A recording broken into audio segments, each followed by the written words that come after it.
जय भीम साथियों। और आज है हम डॉक्टर अंबेडकर सामाजिक परिवर्तन स्थल।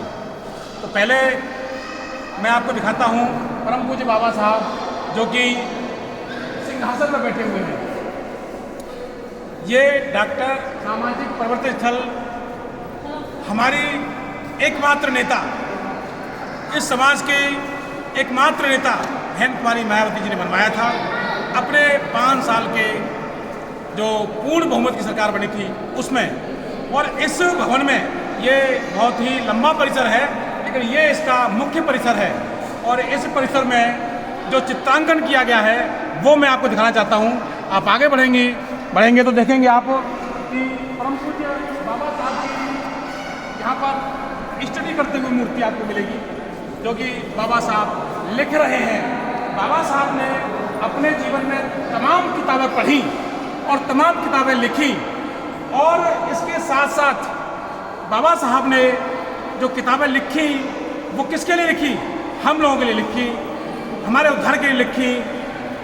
और बाबा साहब ने कहा कि जब मैं नहीं रहूँगा और जब इस मिशन मूवमेंट को आगे बढ़ाने वाला नहीं रहेगा तब यह किताब ही हमारे समाज को जागरूक करेंगी।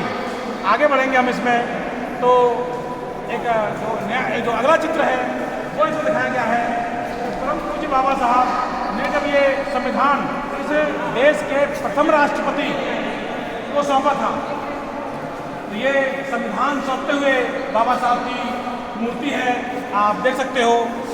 आगे चलेंगे हम लोग इसी में, तो इसमें बहन कुमारी मायावती जी ने अपने इतिहास को दिखाते हुए और अपनी और मानवर कांशीराम साहब जिन्होंने इस बिल्कुल जमीन पर पड़े हुए वंचित समाज को और सत्ता के शिखर पर बैठा दिया।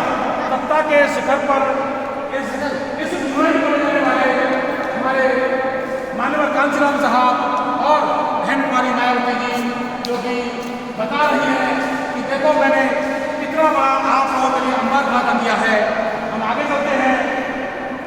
परम पूज्य बाबा साहब ने 14 अक्टूबर 1956 को साथियों धम्म ग्रहण कर दिया था। और जब धम्म उन्होंने लिया तो वो धम्म उन्होंने लिया था पूज्य भिक्खु चंद्रमणि जी से। तो अब आपको दिखा रहे हैं बाबा साहब का वो रूप जो 14 अक्टूबर 1956 में आपको दिखाई दिया था। तथागत बुद्ध की शरण में चले गए थे बाबा साहब और पूज्य भिक्खु चंद्रमणि जी से उन्होंने धम्म ले लिया था और कहा था कि मेरे बच्चों, मैं तुम लोगों को अब ऐसा धम्म दे के जा रहा हूँ जो तुम्हें सम्मान, स्वाभिमान, एकता, बंधुता, न्याय और वैज्ञानिक दृष्टिकोण देने वाला है। तो ये बाबा साहब का वो बाबा साहब ने धम्म जो है लिया था। आगे चले हम लोग तो बाबा साहब का ये वो बड़ा ही सुंदर और मनमोहक परिवार। साथियों मैं बता दूं आपको कि बाबा साहब की 5 संतानें थी, लेकिन 4 संतानें परम पूज्य बाबा साहब ने हमारी वजह से खो दी। उनके जो है एक बेटी इंदु, गंगाधर, राजरतन और रमेश दवा के अभाव में उस समय चले गए जब बाबा साहब स्टडी कर रहे थे। एकमात्र संतान उनकी बची थी यशवंतराव जी, वो और माता रमा, और उनके पास एक कुत्ता हुआ करता था। ये उनका चित्रांकन माननीय बहन जी ने इसमें करवाया है। तो आप देख सकते हो ये बाबा साहब का परिवार। हम आगे चले, जो अगला जो चित्रांकन इसमें किया गया है वो इस पूरे परिसर का नक्शा आप इससे देख सकते हो। सामाजिक परिवर्तन स्थल इतने एरिया में फैला हुआ है क्योंकि बहन जी ने इसको बनवाया था, तो इसलिए अपना चित्र यहाँ पर लगवाया है बहन जी ने। अब इस परिसर का हम आपको बाहर से नज़ारा दिखाएंगे। मैं आपको बता दूं कि मैं कई बार यहाँ पर आया अपने साथियों के साथ, लेकिन पहली बार रात को मैं इसको देख रहा हूँ। अब मैं आपको इसके बाहर का नज़ारा दिखाऊंगा, कितना सुंदर ये बाहर से दिखेगा आपको। आइए साथियों हम आपको बाहर देखेंगे। इतना ज़बरदस्त लाइटिंग इसमें है। हालांकि जो चीज़ पहले हुआ करती थी उसमें अब कुछ लाइटें खराब हो गई हैं जो सत्ता के इस समय सत्ता पे हैं काबिज, उन्होंने इसको सुधारा नहीं है।